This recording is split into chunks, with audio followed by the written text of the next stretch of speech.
Morning students, आप सभी विद्यार्थियों का मेरे government.vlogs यूट्यूब चैनल पर स्वागत है।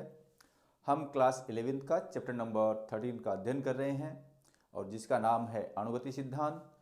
इससे पहले हम अणुगति के सिद्धांत की कुछ गुणधर्म और उसकी परिभाषा पढ़ी थी। आज हम अध्ययन करेंगे अणुगति सिद्धांत की सीमा बंध।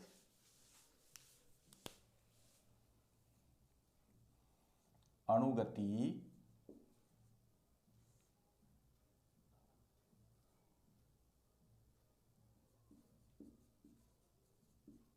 सिद्धांत की सीमाएं।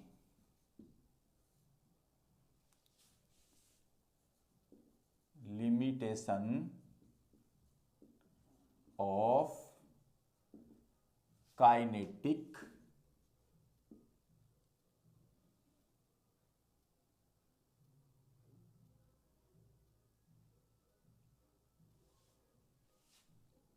प्रिंसिपल।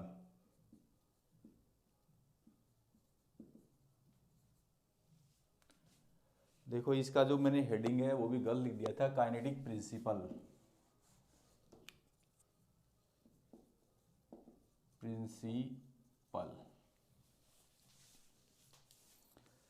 प्यारे विद्यार्थियों, आपको याद होगा कि जब हमने अणुगति सिद्धांत पढ़ा था या अणुगति सिद्धांत की प्रक्रियाएं पढ़ी थी तो उसमें एक बात पढ़ी थी कि अणुगति सिद्धांत की प्रक्रिया में हमने माना था कि जो गैस के अणुओं के मध्य आकर्षण या प्रतिकर्षण बल नहीं लगता है, ये अपन ने माना था। परंतु देखो, जब वो दो गैस के अणु एक दूसरे के अत्यंत नज़दीक आते हैं, तो उन कणों के मध्य प्रतिकर्षण बल कार्य करता है जो कण की चाल और गति की दिशा को बदल देता है। दूसरा, हमने अणुगति सिद्धांत की प्रक्रिया में यह भी माना था कि अणुओं की गति शून्य से अनंत तक होती है या शून्य से अनंत के मध्य होती है, परंतु कोई कण प्रकाश के वेग से अधिक वेग से गति नहीं कर सकता है, यह भी हम जानते हैं। तो ये दो लिमिटेशन थे जिनको मैं वन बाय वन करके लिख देता हूं। नंबर 1, अणुगति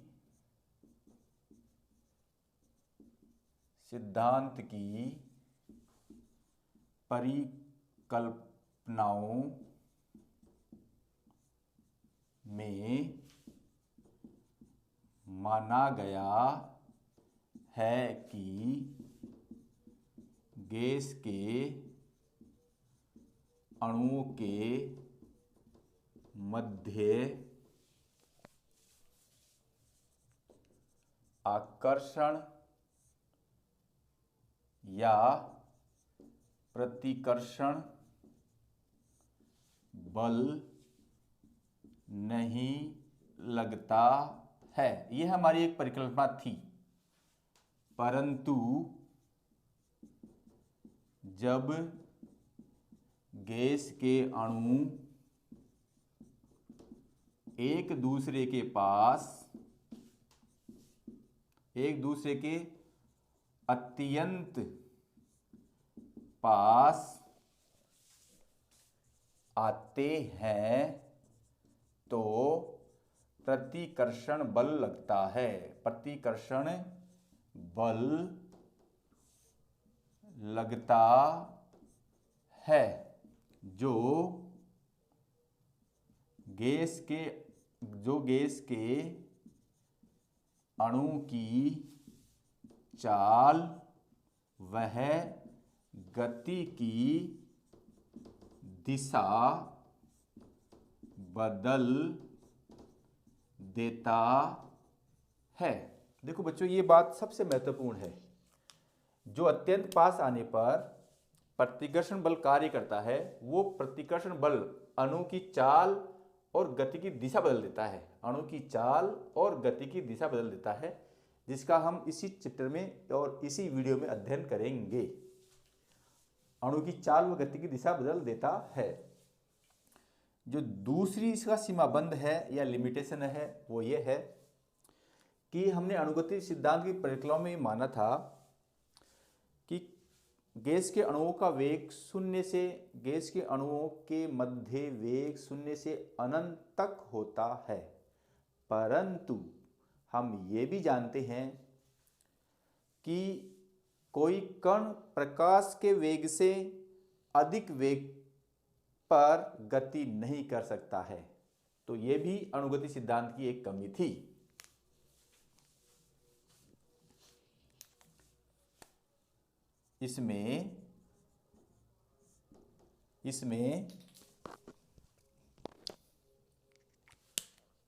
इसमें माना गया है कि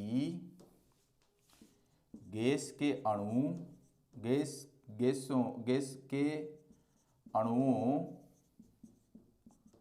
के मध्य वेग शून्य से अनंत तक होता है, ये अपन ने माना था। परंतु कोई कण प्रकाश के वेग से अधिक वेग से गति नहीं कर सकता है। कोई भी कण जो प्रकाश का वेग होता है 3 × 10⁸ मीटर प्रति सेकंड, उस वेग से अधिक वेग से गति नहीं कर सकता है, जबकि हमने परिकल्पना माना था कि वेग शून्य से अनंत तक होता है। वो भी हमारी परिकल्पना गलत थी। तो आशा करता हूं कि ये बात आपके समझ में आई होगी। अब आप इसका स्क्रीनशॉट ले लीजिए।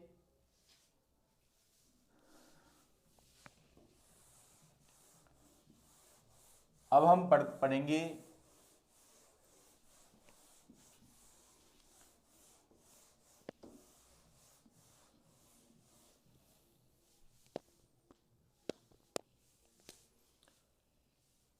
आदर्श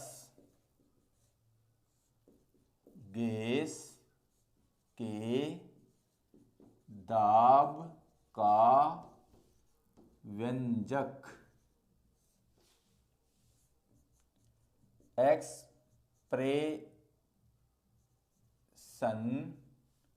of pressure of ideal gas. Expression of pressure of ideal gas. प्यारे विद्यार्थियों, हमने पिछले पाठों में यह अध्ययन किया है कि आदर्श गैस नाम की कोई चीज नहीं होती है। ये केवल और केवल एक कल्पना मात्र है। आदर्श कोई स्टूडेंट नहीं होता है, आदर्श कोई टीचर भी नहीं होता है। आदर्श से कल्पना है और उच्च ताप और निम्न दाब पर बहुत सारी गैसें आदर्श गैस जैसा व्यवहार करती हैं। अब ये आदर्श गैस के दाब का व्यंजक हम यहां फाइंड करेंगे। इसके लिए हमने माना कि एक खोखला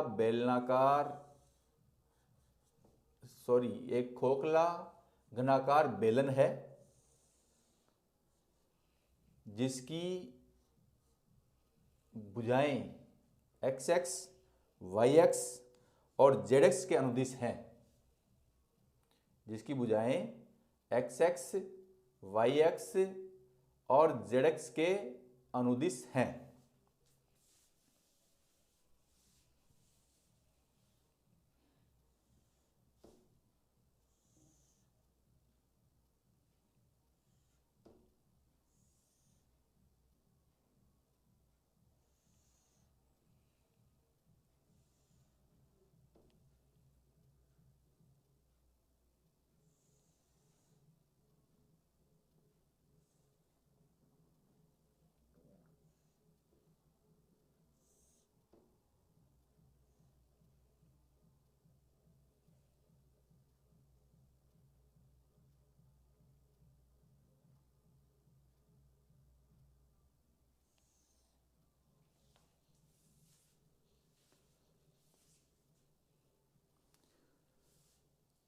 देखो हमने इसमें एक गलती कर दी है, और वो गलती यह है कि ये जो भुजा है यहाँ पर आएगी और यहाँ से इस पर आएगी।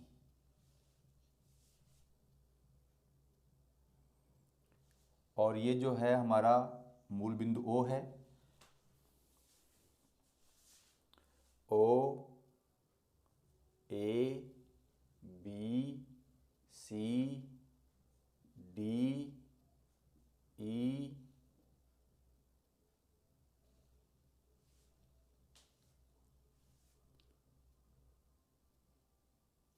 एफ। और ये भी हमने इसमें गलती कर दी है।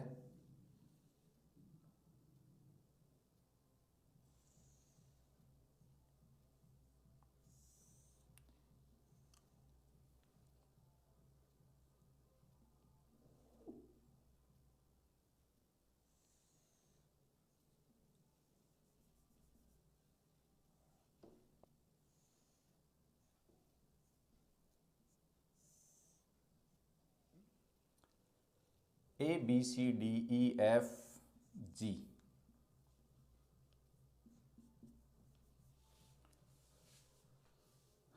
अब देखिए,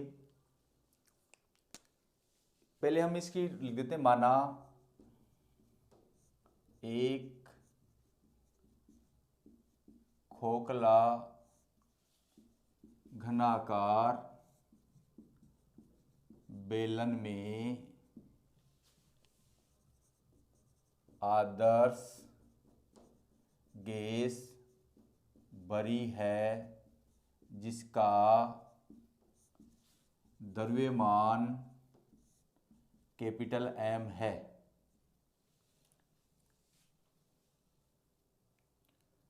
माना एक खोखला घनाकार बेलन में आदर्श गैस भरी है जिसका द्रव्यमान कैपिटल एम है। गैस के एक अणु का द्रव्यमान एम तथा गैस के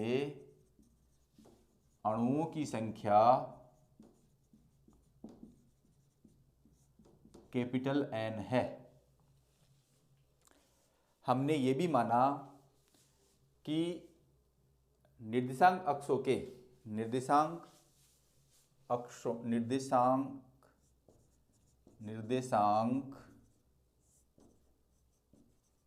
अक्ष एक्स वाई वह जेड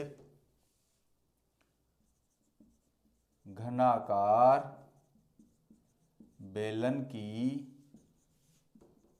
भुजाओं के निर्देशांक एक्स वाई जेड घनाकार बेलन की भुजाओं के समांतर हैं।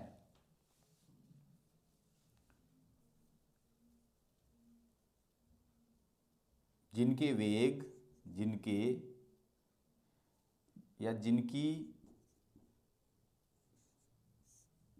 भुजा की भुजा की लंबाई कैपिटल एल है। यानी कि ये यहाँ से यहाँ तक की दूरी कितनी है? कैपिटल एल है। ये भी एल है, ये भी एल है, ये भी एल है, ये भी एल है। क्योंकि घनाकार बेलन है इसलिए भुजाएं क्या होंगी?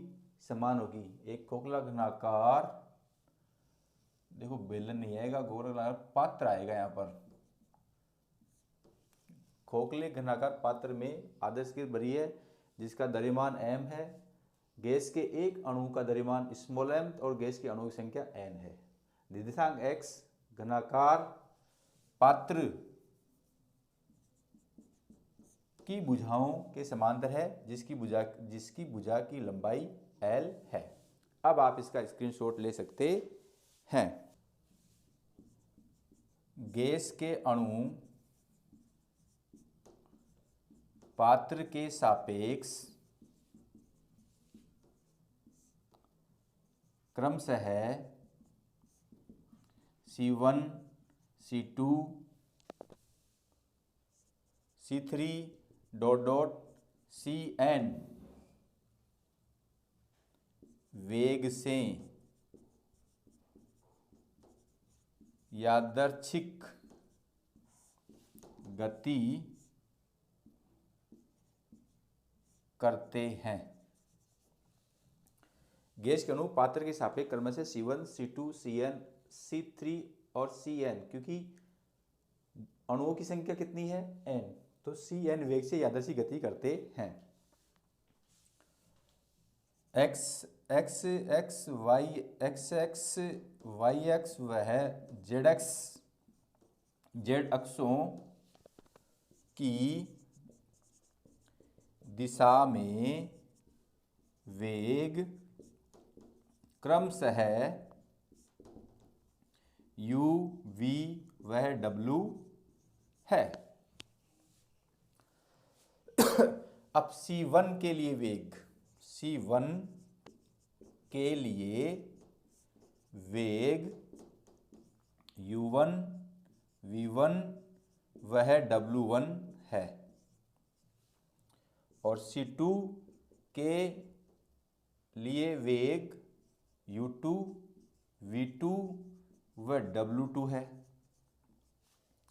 C3 के लिए वेग u3 v3 वह w3 है। ऐसे ही हम Cn के लिए वेग un vn व wn है। हम चाहते हैं C1 के लिए वेग घटक भी लिख सकते थे। C1 के लिए वेग घटक C1 के लिए C1 स्क्वायर बराबर u1 square plus v1 square plus w1 square. C2 के लिए C2 स्क्वायर बराबर u2 square plus v2 square plus w2 square. C3 के लिए C3 स्क्वायर बराबर u3 square plus v3 square plus w3 square. इसी प्रकार Cn के लिए Cn स्क्वायर बराबर un square plus vn square plus wn square.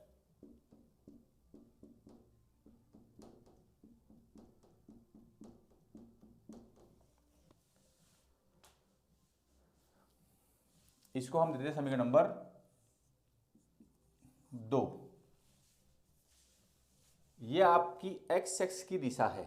इस x एक्स की दिशा में कोई एक अणु u1 वेग से दीवार a b e f से टकराता है।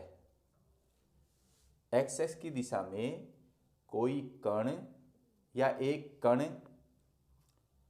u1 वेग से दीवार a b e f से टकराता है।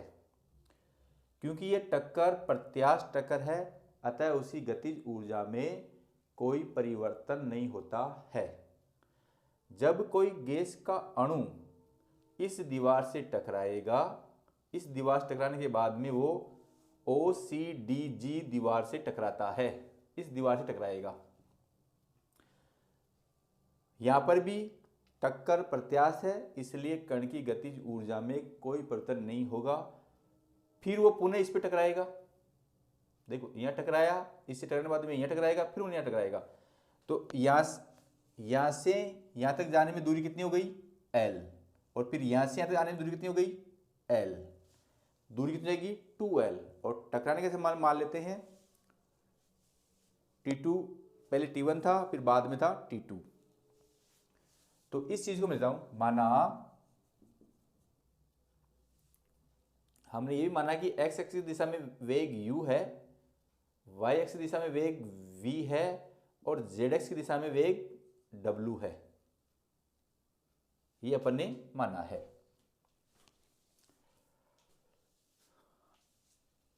और हम ये जानते हैं कि चाल बराबर दूरी बटा समय। तो समय बराबर क्या हो जाएगा, दूरी बटावा चाल। और ये हमने माना है कि x एक्स की दिशा में u1 वेग से टकराता है, तो चाल तो आपकी u1 है, दूरी कितनी है 2l है। अब जो समय अंतर है वो मानते t2 माइनस t1 यानी कि डेल t है। ये हो गया आपका समीकरण नंबर 3। यहां तक बात समझ में। टक्कर से पूर्व गैस के अणु का संवेग, देखो संवेग बराबर होता है द्रव्यमान इंटू वेग। तो द्रव्यमान तो गैस के अणु का द्रव्यमान m है और वेग क्या है u1 है। अभी देखो हमने एक परिकल्पना का विरोधाभास पढ़ा था और जिसमें पढ़ा था कि जो गैस के अणु हैं उनके मध्य आकर्षण और प्रतिकर्षण बल नहीं होता है, परंतु ये गलत है। और हमने गलत का सही निकाला था कि जब दो गैस के अणु एक दूसरे के अत्यधिक पास में आते हैं तो उनके मध्य प्रतिकर्षण बल कार्य करता है, जो गैस के अणु की चाल और गति की दिशा को बदलता है। जैसे ये इसके नज़दीक आएगा तो ये u1 वेग है, उसका क्या हो जाएगा माइनस v1 वेग हो जाएगा। u1 क्या हो जाएगा माइनस v1। देखो अणु की चाल और गति की दिशा बदल देता है। तो मैं यहाँ यही लिखूंगा, टक्कर के बाद गैस के अणु का संवेग, तो माइनस mu1। टक्कर से पूर्व है mu1, टक्कर के बाद में है mu2। तो डेल v संवेग में परिवर्तन, तो संवेग में परिवर्तन pf minus pi, final p और इनिशियल p। फाइनल v कितना है माइनस mu1 माइनस सूत्र का, और इनिशियल संवेग कितना है mu1, तो ये हो जाएगा माइनस 2mu1। और परिवर्तन को हम डेल p से दिखाएंगे, परिवर्तन को हम डेल p से दिखाएंगे। ये हो गया हमारा समीकरण नंबर 4। पुनः आप इसका स्क्रीनशॉट ले सकते हैं। कण के गति के द्वितीय नियम से,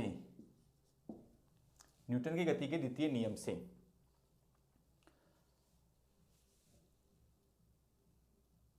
बल बराबर होता गैस के अणु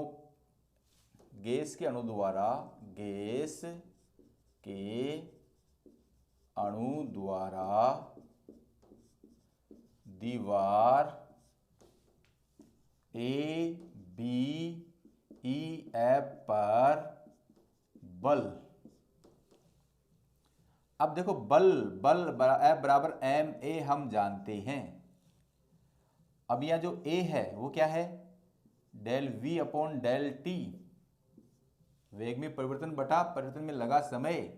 तो v की जगह में क्या ले सकता हूं del v upon del t, और m डेल v क्या होता है ये भी अपन जानते हैं। m डेल v क्या होता है द्रव्यमान इंटू वेग के गुणनफल को हम कहते हैं संवेग।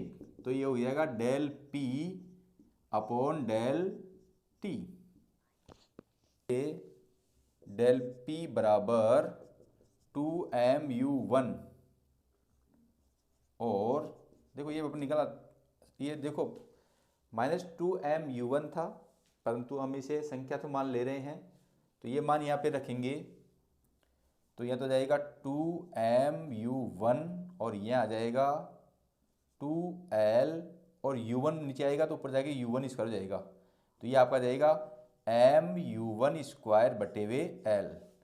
तो डेट सिंप्लाइज F बराबर आ जाएगा mu1 square upon l।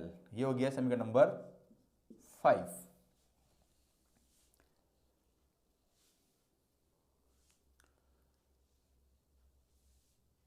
X x की दिशा में कुल बल गैस के अणु का, ये तो केवल हमने एक्स एक्स की दिशा में एक अणु पर बल निकाला है। हमें क्या चाहिए? गैस के अणु का एक्स अक्ष की दिशा में कुल बल तो हो जाएगा एफ एक्स।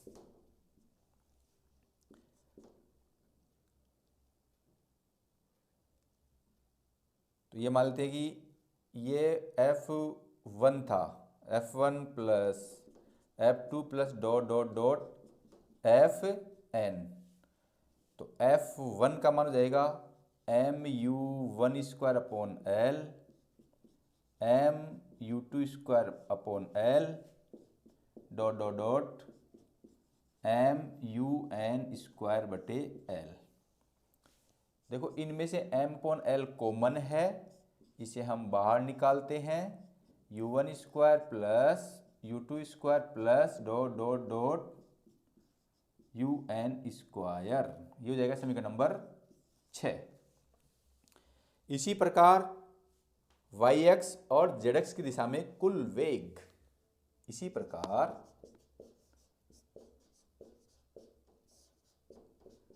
yx और zx दिशा में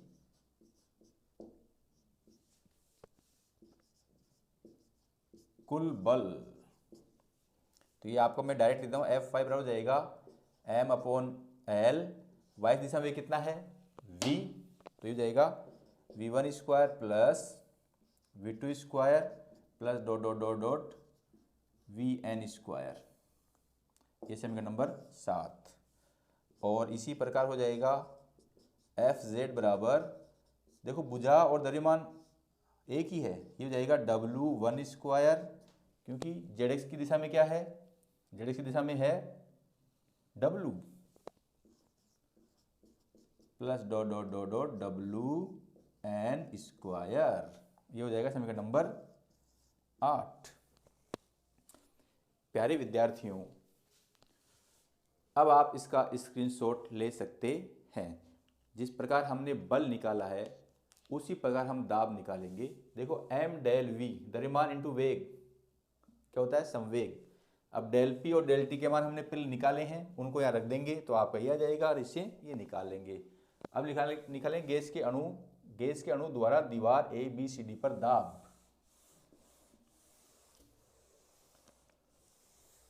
तो ये मेरे इक्वेशन काम में आने वाली हैं, तो इनको तो मैं रहने देता हूँ वैसे कि ऐसे। ये हो जाएगा आपका zx, गैस के अणु द्वारा दीवार ABEF पर दाब बराबर होता है बल बटा क्षेत्रफल। तो ये हो जाएगा Px की दिशा में दाब गैस के अणु द्वारा, देखो यहाँ थोड़ा सा और चेंज करते हैं, XX गैस के अणु द्वारा XX की दिशा में दीवार ABCD पर दाब। तो यहाँ पर बल तो कितना है? Fx, ये वाला। क्षेत्रफल, देखो इसकी लंबाई L है और ये अपने पास घनाभागाकार पात्र है, तो घनाभागाकार पात्र का प्रत्येक पृष्ठ वर्गाकार होता है और वृत्त का क्षेत्रफल होता है L भुजा स्क्वायर, और भुजा कितनी है? L, तो ये हो जाएगा L²।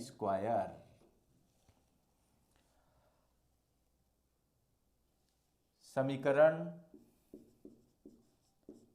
6 से Fx का मान रखने पर, तो Px बराबर जाएगा, देखो 1/L², तो ऐसे कैसे एफ एक्स का मान कितना है, एम अपॉन एल, तो ये जाएगा M upon L U one square U two square dot dot dot U N square. ये हमारा हो जाता है समीकरण नंबर 9। इसी प्रकार गैस के अणु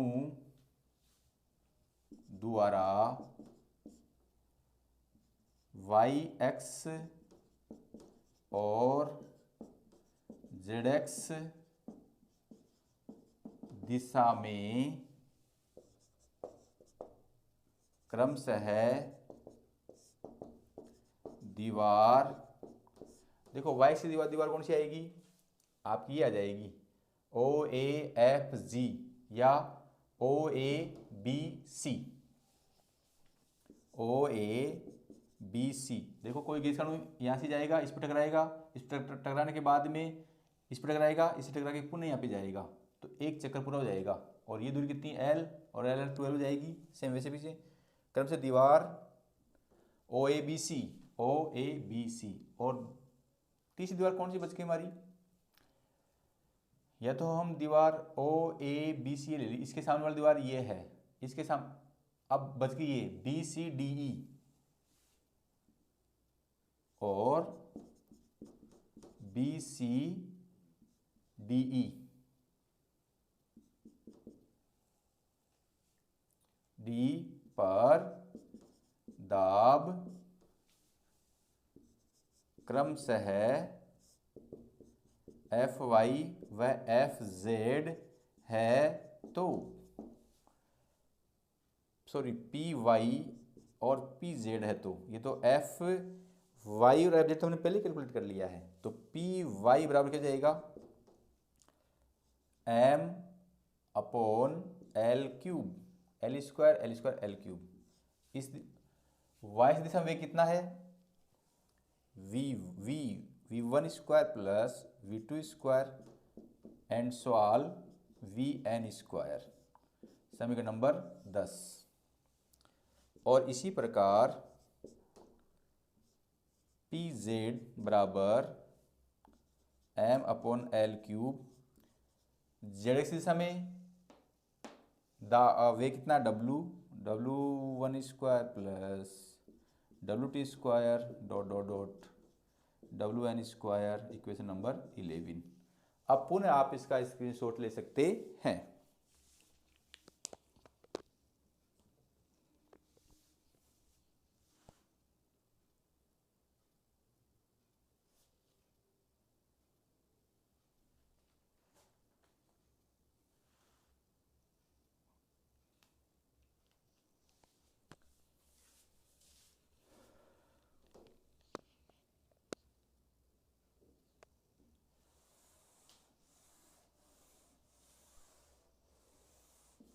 देखो हम जानते हैं कि जो गैस है सभी दिशाओं में समान रूप से फैलती है और सभी दिशाओं में समान रूप से दाब ढालती है।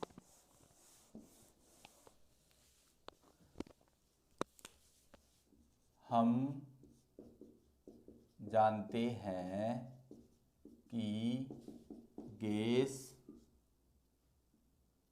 सभी संभव दिशाओं में फैलती है और समान दाब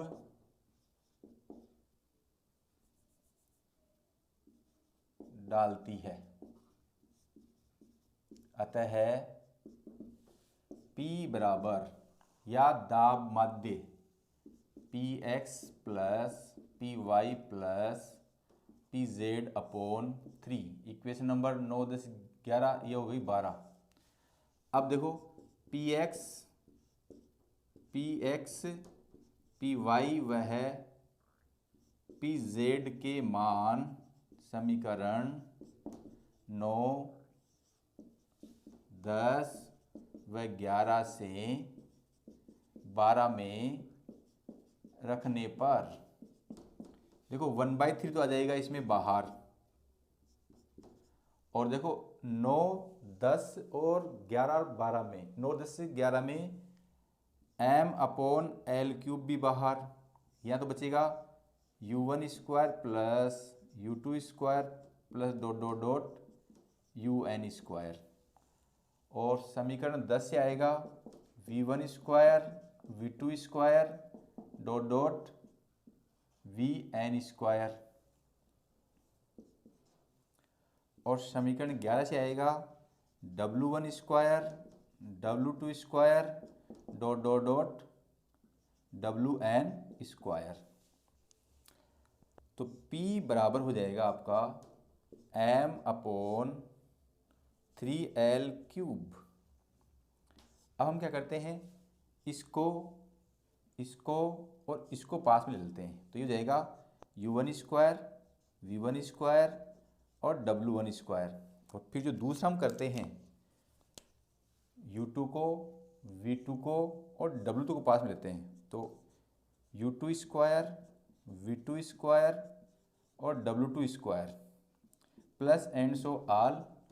फिर थर्ड में क्या जाएगा आपका nवे का x की दिशा में, n y की दिशा में और z की दिशा में, तो ये हो जाएगा un² प्लस vn², देखो बार बार मैं स्मॉल n कर देता हूँ इसको, और wn²। अब देखो हमने शुरू में देखा था, और जो समीकरण नंबर 2 दिया था, इसका मान और इसका मान हमने क्या लिखा था, तो ये हो जाएगा आपका m/3l³ c1² plus c2² plus dot dot dot cn², ये हो जाएगा समीकरण नंबर 13। इतनी बात समझ में आ जानी चाहिए, तो फिर हम आगे बढ़ते हैं। देखो समीकरण 13 में क्या है, वर्ग वेग का वर्ग है। अब हम निकालेंगे वर्ग माध्य मूल वेग।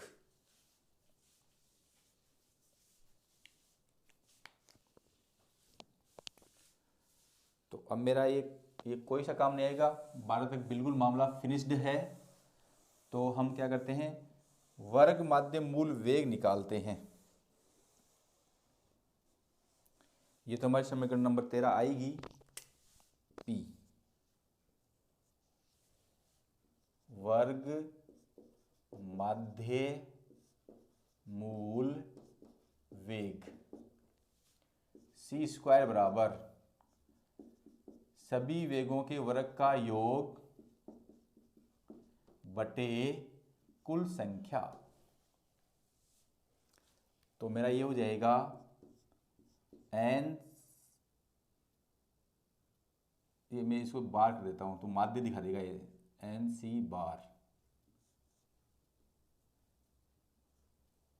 तो c² बराबर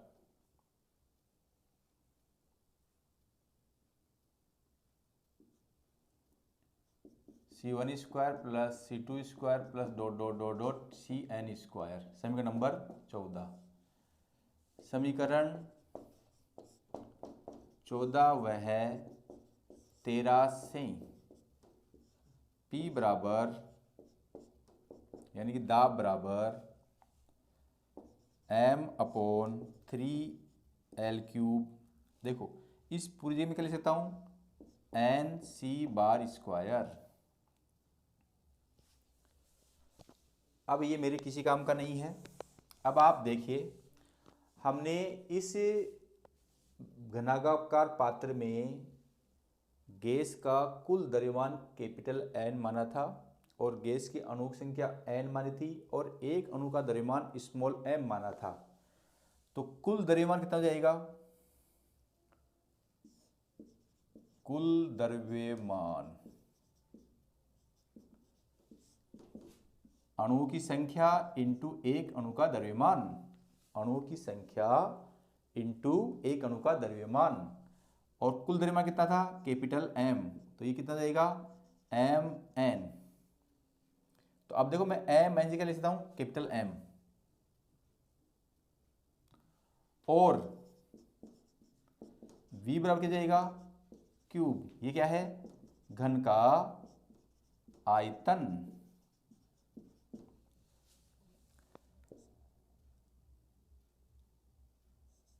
एम एन वह एल क्यूब का मान p बराबर M N C bar square upon 3l cube में रखने पर, तो P दाब बराबर हो जाएगा, इसका मान तो मैं क्या लिख सकता हूं, कैपिटल M,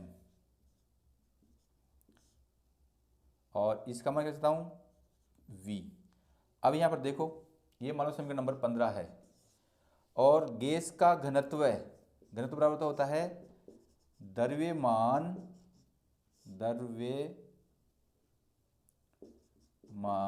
बटे आयतन। द्रव्यमान कितना है, कैपिटल एम, आयतन है V, और घनत्व को हम किस लिखते हैं, रो से। तो मैं इस पूरे को लिखता हूं रो बराबर m अपॉन V। अब देखो ये m अपॉन V का मान मैं यहां लिख दूंगा, तो दाब बराबर क्या जाएगा, रो सी स्क्वायर अपॉन 3, रो सी बार स्क्वायर अपॉन 3। ये सी बार क्या है, वर्ग माध्य मूल वेग है। तो डियर स्टूडेंट्स, हमने इस वीडियो में दाब का सूत्र फाइंड किया है, जो कि हमारा था आदर्श गैस के दाब का व्यंजक, और वो दाब का व्यंजक कितना गया, रो क्या है, आदर्श गैस का घनत्व है, सी क्या है, उसका वर्ग माध्य मूल वेग, और 3 अपने आप में क्या है,